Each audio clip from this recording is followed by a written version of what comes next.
Assalamualaikum warahmatullahi wabarakatuh. Kali ini saya akan membahas mengenai spesimen urin, di mana spesimen memiliki arti bagian dari kelompok atau bagian dari keseluruhan, atau biasa juga disebut sampel. Urin atau air seni atau air kencing adalah cairan sisa yang diekskresikan oleh ginjal yang kemudian akan dikeluarkan dari dalam tubuh melalui proses urinasi. Pengeluaran urin diperlukan untuk membuang molekul-molekul sisa dalam darah yang disaring oleh ginjal dan untuk menjaga hemostasis cairan tubuh. Adapun jenis spesimen urin yang pertama, spesimen urin pagi pertama atau first morning urin. Urin satu malam mencerminkan periode tanpa asupan cairan yang lama, sehingga unsur-unsur yang terbentuk mengalami pemekatan. Urin pagi baik untuk pemeriksaan sedimen dan pemeriksaan rutin, serta tes kehamilan. Cara pengambilan sampel dilakukan pada pagi hari setelah bangun tidur dan dilakukan sebelum makan atau menelan cairan apapun. Kedua, spesimen urin pagi kedua. Spesimen urin ini dikumpulkan 2-4 jam setelah urin pagi pertama. Spesimen ini dipengaruhi oleh makanan dan minuman dan juga aktivitas tubuh. Spesimen ini lebih praktis untuk pasien rawat jalan. Yang ketiga, spesimen urin berdasarkan waktu dibagi menjadi dua, yaitu urin 24 jam. Spesimen ini adalah urin yang dikeluarkan selama 24 jam terus-menerus dan kemudian dikumpulkan dalam satu wadah. Urin ini kadangkala ditampung secara terpisah-pisah dengan maksud tertentu. Pada pengumpulan atau pengambilan spesimen, pasien harus membuang urin pagi pertama. Jika pasien ingin buang air besar, kandung kemih harus dikosongkan terlebih dahulu untuk menghindari kehilangan air seni dan kontaminasi fases pada sampel urin wanita. Keesokan paginya, tepat 24 jam setelah waktu yang tercatat pada wadah, pengumpulan urin dihentikan. Spesimen urin sebaiknya didinginkan selama periode pengumpulan. Kemudian, urin 2 jam prosprandial. Sampel urin ini berguna untuk pemeriksaan glukosuria. Merupakan urin yang pertama kali dilepaskan 1/2 sampai 3 jam setelah makan. Keempat, spesimen urin sewaktu. Urin sewaktu dapat digunakan untuk bermacam-macam pemeriksaan, yaitu urin yang dikeluarkan pada satu waktu yang tidak ditentukan dengan khusus. Urin sewaktu ini biasanya cukup baik untuk pemeriksaan rutin. Kemudian prosedur pengambilan sampel. Metode yang umumnya digunakan untuk pengambilan sampel urin adalah metode Glencage. Pasien harus membersihkan area kemaluannya menggunakan tisu steril agar bakteri dan sel di sekitar kemaluan tidak ikut terbawa ke dalam sampel. Pasien perempuan harus membersihkan area kemaluannya menggunakan tisu steril dari depan ke belakang. Jangan lupa membersihkan cairan sekresi vagina dan darah menstruasi jika ada, untuk menghindari kontaminasi pada sampel urin. Keluarkan urin terlebih dahulu sekitar 1-2 detik dan biarkan urin tersebut terbuang ke dalam toilet.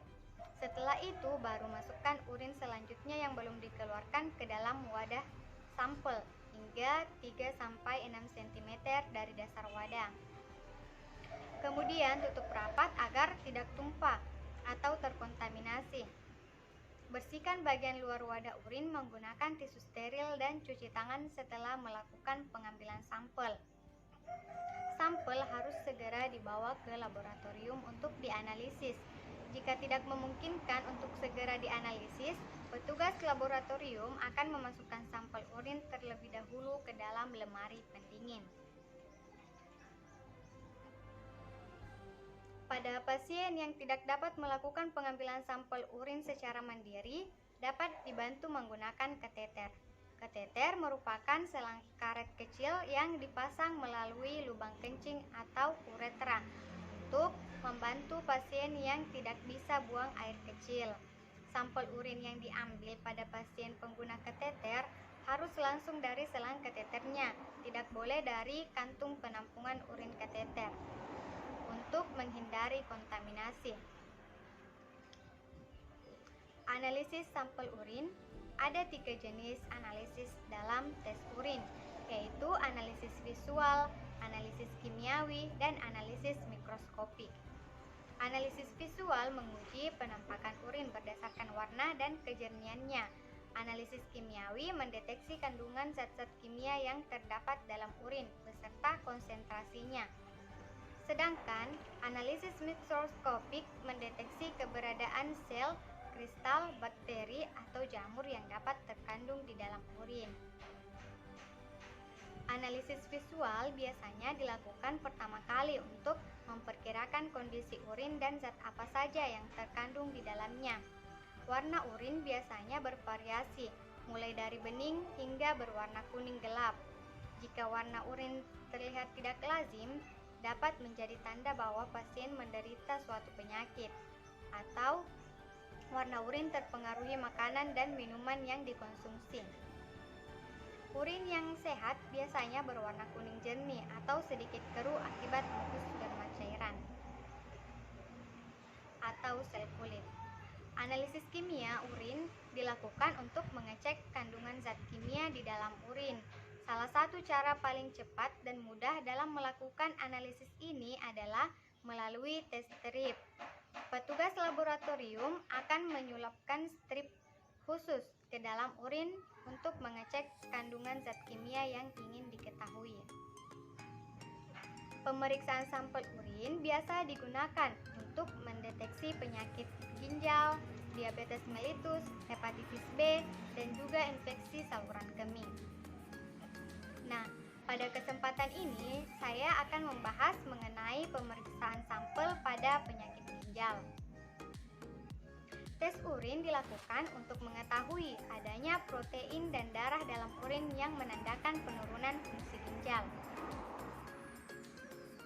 Ada beberapa faktor yang secara umum bisa meningkatkan resiko terjadinya penyakit ginjal, yaitu menderita diabetes, hipertensi, penyakit jantung, atau penyakit hati, memiliki keluarga yang juga menderita penyakit ginjal, mengalami infeksi saluran kemih atau infeksi ginjal yang berulang, menderita obesitas, memiliki pola makan yang tinggi kandungan garam atau gula, memiliki kebiasaan jarang minum air putih, sehingga meningkatkan resiko kekurangan cairan, berusia lanjut, memiliki sistem imun yang lemah atau menderita penyakit autoimun, memiliki kelainan bentuk ginjal.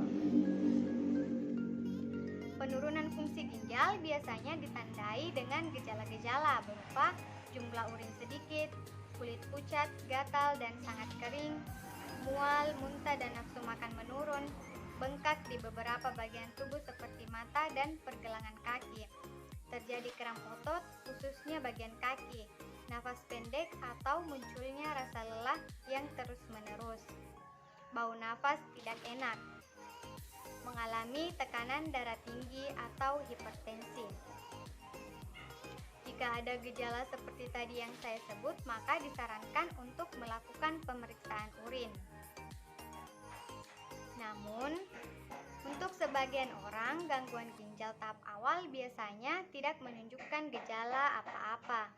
Gejala biasanya tak dapat dilihat secara kasat mata dari warna, bau, dan jumlahnya, kecuali jika ada darah. Urin orang yang ginjalnya bermasalah biasanya terjadi perubahan warna jadi merah atau seperti Coca-Cola, kemungkinannya ada darah, dan warnanya jadi keruh karena kemungkinan terjadi infeksi. Juga biasa berbusa jika ada protein yang bocor. Pengambilan sampel pada penyakit ginjal yaitu dengan metode urin 24 jam, di mana mengharuskan seseorang yang menjalaninya untuk mengumpulkan semua urin selama 24 jam penuh. Urin akan dianalisis untuk mengetahui kadar protein dan limbah produk seperti nitrogen, urea, dan kreatinin.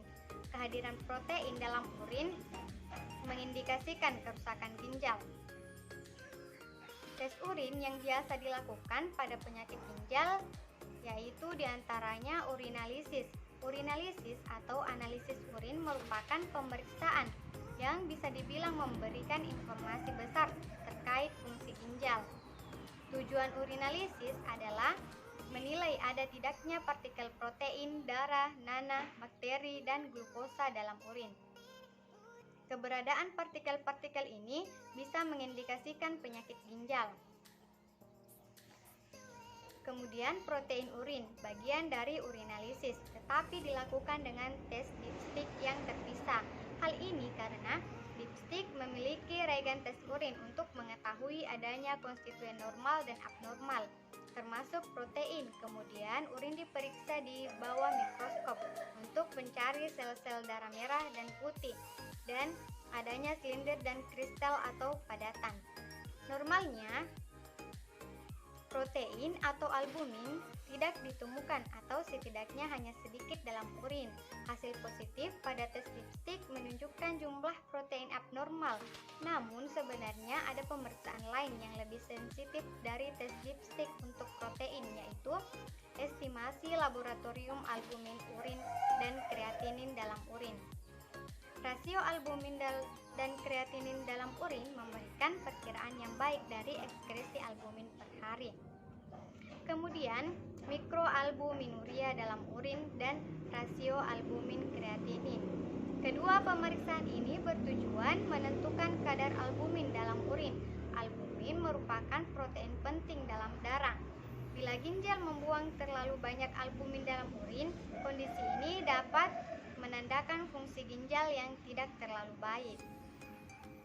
Mikroalbuminuria termasuk tes yang bisa mendeteksi keberadaan protein dalam urin dengan lebih rinci. Kemudian perbandingan kreatinin, membandingkan kreatinin dalam sampel urin dengan sampel darah. Secara umum, ada beberapa pilihan pengobatan yang dapat dilakukan, yaitu yang pertama, pemberian obat-obatan.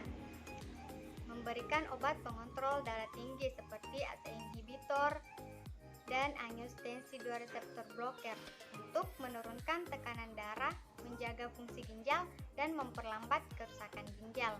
Memberikan obat untuk mengontrol kadar kalium di dalam darah guna mencegah komplikasi seperti jantung berdebar dan otot lemas. Memberikan antibiotika untuk mengatasi infeksi bakteri pada ginjal. Obat dapat diberikan secara oral atau suntikan tergantung tingkat keparahan infeksi. Memberikan obat diuretik untuk menyeimbangkan cairan tubuh. Obat ini juga diberikan untuk mengurangi pembengkakan di tungkai.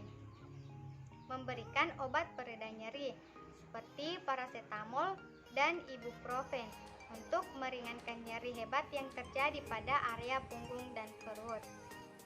Memberikan obat untuk melemaskan otot saluran kemih seperti alpha blocker. Obat ini diberikan pada penyakit ginjal yang disebabkan oleh batu ginjal. Tujuannya adalah agar batu dapat lebih mudah dikeluarkan. Yang kedua yaitu penghancuran batu ginjal.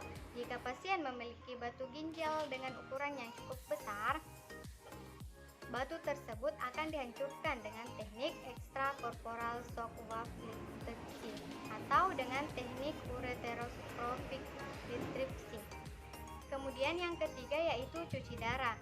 Jika ginjal pasien sudah tidak bisa lagi berfungsi dengan baik, dokter akan menyarankan dialisis atau cuci darah. Dialisis adalah prosedur medis untuk menggantikan fungsi ginjal dalam menyaring darah dan membuang limbah serta racun dari dalam tubuh. Yang keempat yaitu operasi. Operasi umumnya dipilih bila cara penanganan lain tidak efektif. Untuk mencegah penyakit ginjal adalah dengan menjaga kesehatan ginjal. Ada beberapa hal yang dapat dilakukan untuk menjaga kesehatan ginjal, seperti memperbanyak mengkonsumsi air putih yaitu sekitar 2 liter per hari. Menerapkan pola makan yang sehat dan bergizi, seimbang. Melakukan kontrol kesehatan berkala, terlebih jika memiliki penyakit diabetes, hipertensi, atau penyakit autoimun. Menghentikan kebiasaan merokok. membatasi konsumsi alkohol, menjaga berat badan ideal, salah satunya dengan rutin berolahraga. Itulah materi mengenai spesimen urin. Wassalamualaikum warahmatullahi wabarakatuh.